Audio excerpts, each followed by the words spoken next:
हरे कृष्णा। ओम नमः शिवाय। प्रिय भक्तों, आज मैं आपको पौष माह के चतुर्थ दिन की कथा का श्रवण कराने जा रही हूँ। आप सभी इस कथा को बड़ी श्रद्धा से सुनिएगा। श्री सुखदेव जी कहते हैं, परीक्षित, जब वसुदेव जी लौट आए तब नगर के बाहरी और भीतरी सब दरवाजे अपने आप ही पहले की तरह बंद हो गए। इसके बाद नवजात शिशु के रोने की ध्वनि सुनकर द्वारपालों की नींद टूटी।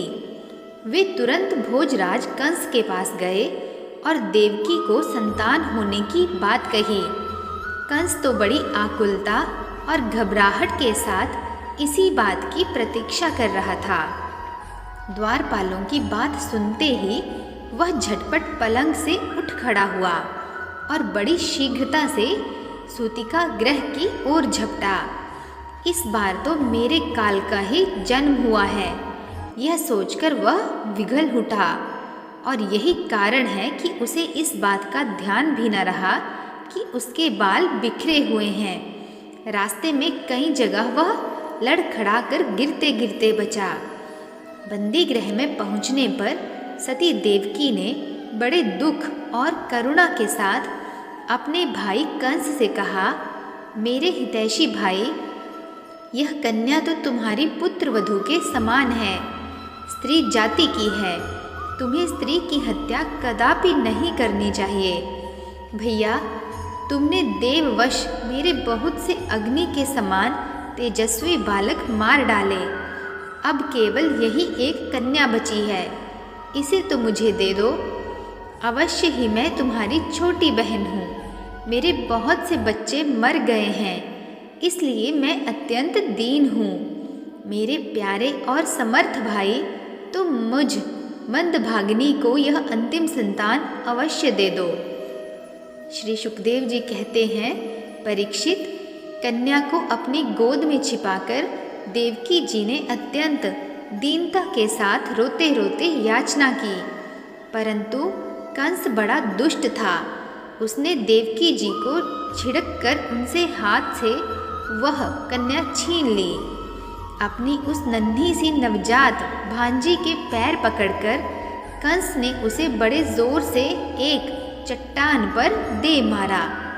स्वार्थ ने उसके हृदय से सौहार्द को समूल उखाड़ फेंका था, परंतु श्री कृष्ण की वह छोटी बहन साधारण कन्या तो थी नहीं, देवी थी। उसके हाथ से छूटकर तुरंत आकाश में चली गई और अपने बड़े बड़े 8 हाथों में आयुध लिए हुए दिख पड़ी।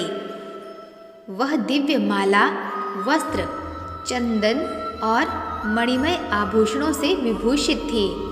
उसके हाथों में धनुष, त्रिशूल, बाण, ढाल, तलवार, शंख, चक्र और गदा, ये 8 आयुध थे। सिद्ध, चारण, गंधर्व, अप्सरा, किन्नर और नागगण बहुत सी भेंट की सामग्री समर्पित करके उसकी स्तुति कर रहे थे। उस समय देवी ने कंस से कहा, अरे मूर्ख, मुझे मारने से तुझे क्या मिलेगा?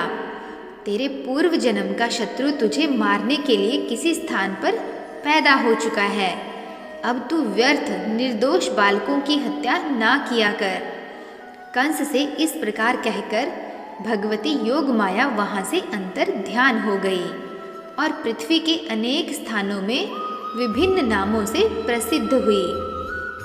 देवकी यह बात सुनकर कंस को असीम आश्चर्य हुआ। उसने उसी समय देवकी और वासुदेव को कैद से छोड़ दिया और बड़ी नम्रता से उनसे कहा, मेरी प्यारी बहन और बहनोइये जी, हाय हाय, मैं बड़ा पापी हूँ। राक्षस जैसे अपने ही बच्चों को मार डालता है, वैसे ही मैंने तुम्हारे बहुत से लड़के मार डाले। इस बात का मुझे बड़ा खेद है। मैं इतना दुष्ट हूँ कि करुणा का तो मुझ में लेश भी नहीं है। मैंने अपने भाई बंधु और हितैषियों का त्याग कर दिया। पता नहीं अब मुझे किस नरक में जाना पड़ेगा। वास्तव में तो मैं ब्रह्मघाती के समान जीवित होने पर भी मुर्दा ही हूँ, केवल मनुष्य ही झूठ नहीं बोलते, विधाता भी झूठ बोलते हैं। उसी पर विश्वास करके मैंने अपनी बहन के बच्चे मार डाले। ओह, मैं कितना पापी हूँ।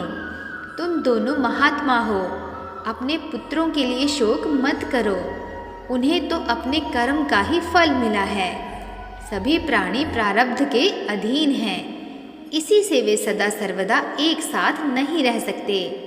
जैसे मिट्टी के बने हुए पदार्थ बनते और बिगड़ते रहते हैं, परंतु मिट्टी में कोई अदल बदल नहीं होती, वैसे ही शरीर का तो बनना बिगड़ना होता ही रहता है, परंतु आत्मा पर इसका कोई प्रभाव नहीं पड़ता। जो लोग इस तत्व को नहीं जानते, वे इस अनात्मा शरीर को ही आत्मा मान बैठते हैं। यही उल्टी बुद्धि अथवा अज्ञान है। इसी के कारण जन्म और मृत्यु होते हैं, और जब तक यह अज्ञान नहीं मिटता, तब तक सुख दुख रूप संसार से छुटकारा नहीं मिलता। बहन, यद्यपि मैंने तुम्हारे पुत्रों को मार डाला है, फिर भी तुम उनके लिए शोक ना करो, क्योंकि सभी प्राणियों को विवश होकर अपने कर्मों का फल भोगना पड़ता है। अपने स्वरूप को न जानने के कारण जीव जब तक यह मानता रहता है कि मैं मारने वाला हूँ या मारा जाता हूँ, तब तक शरीर के जन्म और मृत्यु का अभिमान करने वाला वह अज्ञानी बाध्य और बाधक भाव को प्राप्त होता है, अर्थात वह दूसरों को दुख देता है और स्वयं भी दुख भोगता है। मेरी यह दुष्टता तुम दोनों क्षमा करो, क्योंकि तुम बड़े ही साधु स्वभाव और दीनों के रक्षक हो। ऐसा कहकर कंस ने अपनी बहन देवकी और वसुदेव जी के चरण पकड़ लिए। उसकी आंखों से आंसू बह बह कर मुंह तक आ रहे थे। इसके बाद उसने योग माया के वचनों पर विश्वास करके देवकी और वसुदेव को कैद से छोड़ दिया, और वह तरह तरह से उनके प्रति अपना प्रेम प्रकट करने लगा। जब देवकी जी ने देखा कि भाई कंस को पश्चाताप हो रहा है, तब उन्होंने उसे क्षमा कर दिया। वे उसके पहले अपराधों को भूल गई, और वसुदेव जी ने हंसकर कहा, मनस्वी कंस, आप जो कहते हैं वह ठीक वैसा ही है। जीव अज्ञान के कारण ही शरीर आदि को मैं मान बैठते हैं। इसी से अपने पराये का भेद हो जाता है, और यह भेद दृष्टि हो जाने पर तो वे शोक, हर्ष, भय, द्वेष, लोभ, मोह और मद से अंधे हो जाते हैं। फिर तो उन्हें इस बात का पता ही नहीं रहता कि सबके प्रेरक भगवान ही एक भाव से दूसरे भाव का, एक वस्तु से दूसरी वस्तु का नाश कर रहे हैं। श्री सुखदेव जी कहते हैं, परीक्षित, जब वसुदेव और देवकी ने इस प्रकार प्रसन्न होकर निष्कपट भाव से कंस के साथ बातचीत की, तब उनसे अनुमति लेकर वह अपने महल में चला गया। वह रात्रि बीत जाने पर कंस ने अपने मंत्रियों को बुलाया, और योग माया ने जो कुछ कहा था वह सब उन्हें कह सुनाया। कंस के मंत्री पूर्णतया नीति निपुण नहीं थे। दैत्य होने के कारण स्वभाव से वे देवताओं के प्रति शत्रुता का भाव रखते थे। अपने स्वामी कंस की बात सुनकर वे देवताओं पर और भी चिढ़ गए, और कंस से कहने लगे, भोजराज, यदि ऐसी बात है तो आज हम ही बड़े बड़े नगरों में, छोटे छोटे गांवों में, अहीरों की बस्तियों में और दूसरे स्थानों में जितने भी बच्चे हुए हैं, वे चाहे 10 दिन से अधिक के हों या कम के, सबको आज ही मार डालेंगे। समीर भीरू देवगण युद्धोद्योग करके ही क्या करेंगे? वे तो आपके धनुष की टंकार सुनकर ही सदा सर्वदा घबराए रहते हैं। जिस समय युद्ध भूमि में आप चोट पर चोट करने लगते हैं, बाण वर्षा से घायल होकर अपने प्राणों की रक्षा के लिए सम्रांगण छोड़कर देवता लोग पलायन परायण होकर इधर उधर भाग जाते हैं। कुछ देवता तो अपने अस्त्र शस्त्र जमीन पर डाल देते हैं और हाथ जोड़कर आपके सामने अपनी दीनता प्रकट करने लगते हैं। कोई कोई अपनी चोटी के बाल तथा कच्छ खोलकर आपकी शरण में आकर कहते हैं कि हम भयभीत हैं, हमारी रक्षा कीजिए। आप उन शत्रुओं को नहीं मारते जो अस्त्र शस्त्र भूल गए हों, जिनका रथ टूट गया हो, जो डर गए हों, जो लोग युद्ध छोड़कर अन्यमनस्क हो गए हों, जिनका धनुष टूट गया हो या जिन्होंने युद्ध से अपना मुख मोड़ लिया हो, उन्हें भी आप नहीं मारते। देवता तो बस वही वीर बनते हैं जहाँ कोई लड़ाई झगड़ा ना हो। रणभूमि के बाहर वे बड़ी बड़ी डींग हाँकते हैं। उनसे तथा एकांतवासी विष्णु, वनवासी शंकर, अल्पवीर इंद्र और तपस्वी ब्रह्मा से भी हम क्या भय हो सकता है। फिर भी देवताओं की उपेक्षा नहीं करनी चाहिए, ऐसी हमारी राय है, क्योंकि हैं तो वे शत्रु ही। इसलिए उनकी जड़ उखाड़ फेंकने के लिए आप हम जैसे विश्वास पात्र सेवकों को नियुक्त कर दीजिए। जब मनुष्य के शरीर में रोग हो जाता है और उसकी चिकित्सा नहीं की जाती, तब रोग अपनी जड़ जमा लेता है और फिर वह असाध्य हो जाता है।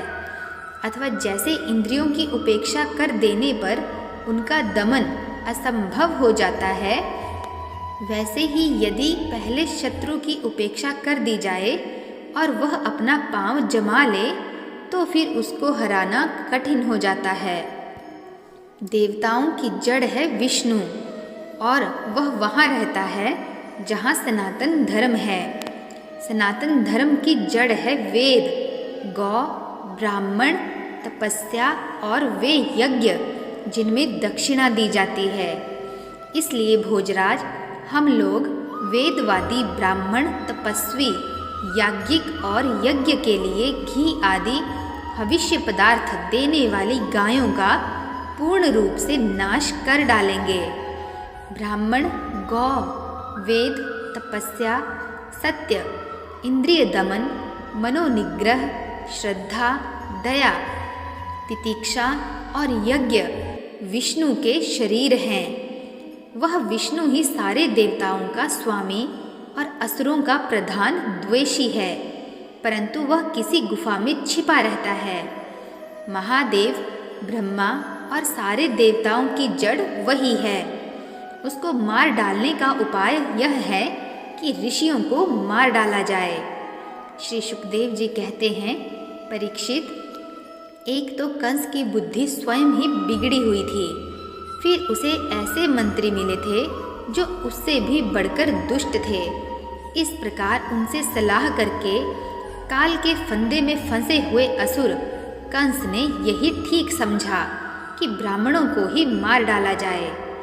उसने हिंसा प्रेमी राक्षसों को संत पुरुषों की हिंसा करने का आदेश दे दिया। वे इच्छा अनुसार रूप धारण कर सकते थे। जब वे इधर उधर चले गए, तब कंस ने अपने महल में प्रवेश किया। उन असुरों की प्रकृति थी रजोगुणी। तमोगुण के कारण उनका चित्त उचित और अनुचित के विवेक से रहित हो गया था। उनके सिर पर मौत नाच रही थी। यही कारण है कि उन्होंने संतों से द्वेष किया। परीक्षित, जो लोग महान संत पुरुषों का अनादर करते हैं, उनका वह कुकर्म उनकी आयु, लक्ष्मी, कीर्ति, धर्म, लोक परलोक, विषय भोग और सब के सब कल्याण के साधनों को नष्ट कर देता है। तो प्रिय भक्तों, आप सब भी प्रेम से बोलिए जय श्री कृष्णा। आशा करती हूँ कि मेरे द्वारा सुनाई गई यह कथा आपको अत्यंत पसंद आई होगी। यदि आपको यह कथा पसंद आई हो तो चैनल को लाइक, शेयर तथा सब्सक्राइब अवश्य कीजिएगा। मिलते हैं नेक्स्ट वीडियो में। तब तक के लिए नमस्कार।